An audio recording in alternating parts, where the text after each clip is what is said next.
The science of simple spans. Let's learn about the science of simple spans. And this information was provided by Glenn Matthewson, who is a consultant and educator with buildingcodecollege.com. Maximum joist span seems like a pretty simple concept, but there's obviously a natural limit to how far wood can span without breaking under a particular load. But when inspecting a house, we don't want to see any floor joist getting anywhere near that breaking point. We don't even want a joist to bend all that much. So when we talk about maximum joist spans as the International Residential Code defines them, we're not really talking about pushing things to the limit. We're largely talking about what it takes to have a functional floor, one that doesn't overly bounce or won't rattle when we walk on it. Check out this sketch about joists, spans, load, compression, and tension. Loading a joist creates bending stress that puts wood fibers at the top in compression and at the bottom in tension. The height of the joist and the species of the lumber affects how well it handles these stresses. Taller joists and denser species deflect less and are allowed to span farther. The IRC span tables make it easy for contractors and inspectors to pick up a joist to bridge a simple span, one without intermediate supports or cantilevers, or to get the biggest simple span out of the wood available. But span is just one of many rules relating to joists. There are other rules for blocking, notching, and bearing lengths. And all of these rules can be read alone, but when taken together and mixed with a little science, they start to make sense, not as arbitrary rules, but as the means to reach the expected ends. Home inspectors don't need an engineering degree to understand how these various joist-related provisions in the code work together. So let's discuss them informally. The first step in designing a floor system for a house is to determine how much you expect it to support, and that's load. The heavier the load imposed on a joist or beam, the shorter the distance it can safely and functionally span. This shortening isn't because the code is concerned about the floor breaking. It doesn't want it to bend too much. Deflection, rather than strength, is the foremost limiter to span in conventional wood frame construction. Maximum deflection is the most a building system or component is allowed to bend under its maximum design load. Floors have historically been held to L divided by 360, where you divide the joist length in inches by 360, and you get the maximum deflection allowed for a given span. We can refer to table R301.7 in the IRC. We can also take InterNACHI's free online structural issues course for home inspectors to calculate deflection of a joist. As an example, for any 14-foot joist, the deflection limit is about 1/2 inch. That's 168 divided by 360, approximately. The L divided by 360 deflection limit for floor joists exists for at least two good reasons.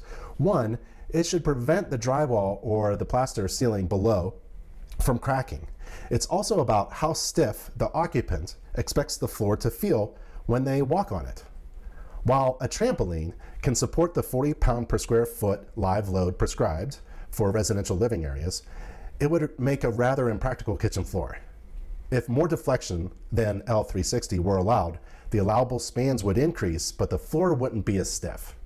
If you span less than the maximum allowed for a given joist, it will deflect less and feel stiffer. So what gives a joist stiffness? When a load is put on a joist, the fibers in the top of the joist compress, and those in the bottom are under tension. And in the middle, what engineers call the neutral plane, these forces diminish to zero.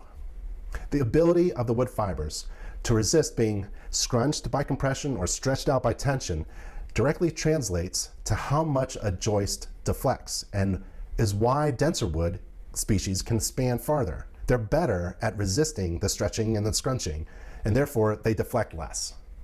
Still, height can make up for the deficiencies of a species.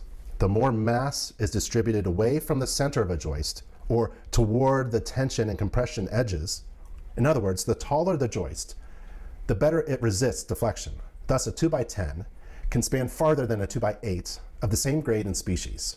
And this is also why I-joists can span extreme distances without a major increase in depth. Much if not most, of their mass is in the top and bottom flanges. These tension and compression stresses are also what moves the load to the ends of the joist for transfer to whatever's below, typically beams, hangers, or plates. And for this transfer of load to work, the joist must be held in a state of stress. A joist not stressing is a joist deflecting. Joists will lay down on the job if permitted to, and a joist laid flat, like decking, can't span very far without bending along its thickness. Given the way houses are built, that isn't what happens. Instead, joists, especially when overspanned or overloaded, try to flop over in the middle of the span. Joist thickness is a large part of what presents this kind of flop. While the height handles the stress, the thickness of the joist helps keep it upright and handles the stress. The ratio between thickness and height is important and most obvious in beams, where additional plies and larger sawn thicknesses are common. Sawn joists, on the other hand, no matter how tall, are always 1.5 inches thick. So even though a sawn joist can handle more stress as it gets taller, it also gets harder to keep it upright. Thanks to other code provisions and common sense, the width of the joist doesn't have to do the job alone. Blocking, rim joists, or joist hangers at the ends and bearing locations are what ultimately keep the joist upright and stressed.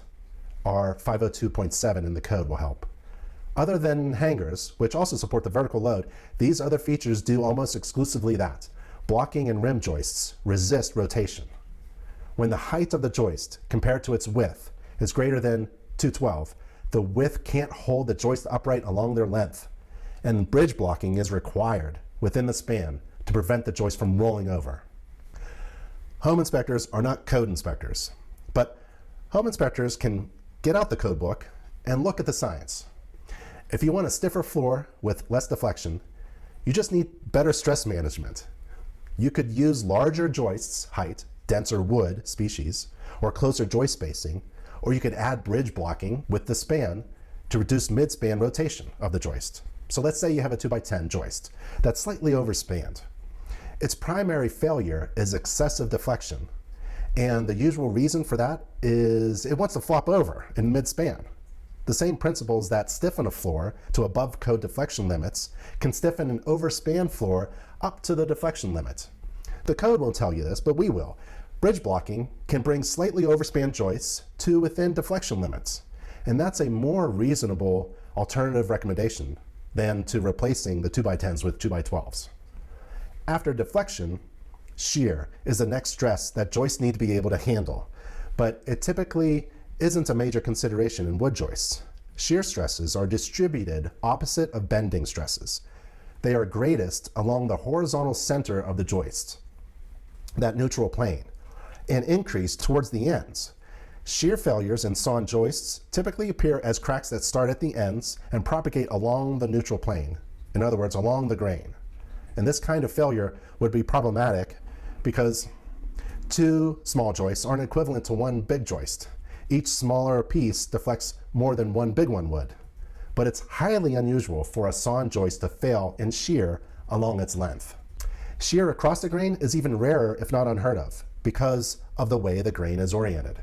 It's much easier to split wood along the grain than it is to chop across the grain, right?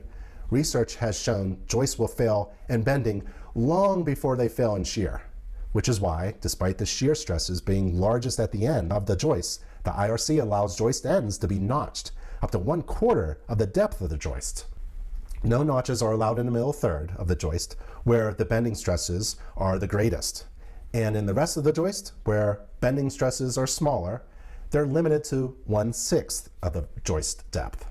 Holes, meanwhile, are allowed 2 inches away from the edges, anywhere in the span, which tells you how little there is to worry about when it comes to shear stresses. We also have to think about bearing. Once joists are loaded, they have to transfer the load vertically. The key here is preventing the joist, or the member that the joist is bearing on, from crushing. Wood crushes more easily across the grain, like where the ends are located, than it does parallel with the grain, such as a post. The size of the bearing area required to prevent crushing is directly related to the strength of the joist, what it's bearing on, and the total load being transferred. Distributing the load over a greater area reduces the load on any one point, which can in turn allow for greater loads. It's just like how snowshoes distribute your weight to keep you from sinking in the snow. This is another engineering fundamental the IRC simplifies. For joist bearing on wood or metal, section 502.6 of the code requires the full width to bear with at least 1.5 inches of length. This minimum area of wood necessary to transfer the loads that a floor designed using the IRC's prescriptive tables can generate without overstressing the joist and crushing its ends. The minimum bearing length on concrete is 3 inches, but this longer length isn't about the wood, it's about the concrete. A joist bearing on concrete creates stresses that can cause the corner of the concrete or masonry to crack and spall or break off under the joist. And the 3 inches of required bearing spreads the load over a greater area to reduce the chance of spalling and leaves enough area behind the compromised edge for the joist to bear safely if it does spall. This information was provided by Glenn Mathewson, who is a consultant and educator with buildingcodecollege.com. I'm Ben Gromyko from InterNACHI, that's the International Association of Certified Home Inspectors, at nachi.org. Thank you for learning about the science of simple spans.